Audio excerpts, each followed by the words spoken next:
সম্প্রতি আমি একটি গল্প পড়েছি, যে গল্পটি শুনলে আপনাদের নিজেকে আর কখনোই মূল্যহীন কিংবা ছোট মনে হবে না। গল্পটি তাহলে শুরু করা যাক। একবার এক মোটিভেশনাল স্পিকার একটি সেমিনারে গিয়ে বক্তব্য দেওয়ার সময় একটি ঘটনা ঘটান।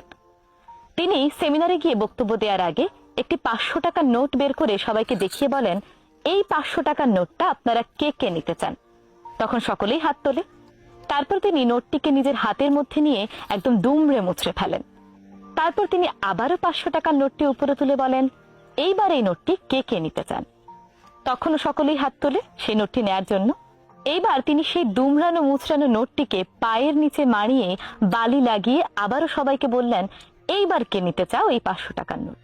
আবারও সকলেই হাত তুলল। তারপর তিনি বললেন, আপনারা এই দুমড়ানো মুচড়ানো বালি লাগানো নোটটি কেন নিতে চান? সকলেই বলল, মানলাম যে নোটটিতে বালি লেগেছে, দুমড়ানো মুচড়ানো, তার মানে কিন্তু এই নয় নোটটির মূল্য কমে গিয়েছে। চকচকে অবস্থায় নোটটির মূল্য যেমন ছিল, এখনো তার মূল্য একই আছে। মানুষের জীবনটাও অনেকটা এমনই। মানুষের জীবন অনেক মূল্যবান। সেই জীবনে ঝড় ঝাপটা ঝামেলা বিপদ সবকিছুই আসবে। আর এই ঝড় ঝাপটা আসার মানে এই নয় মানুষের জীবনের মূল্য কমে গিয়েছে।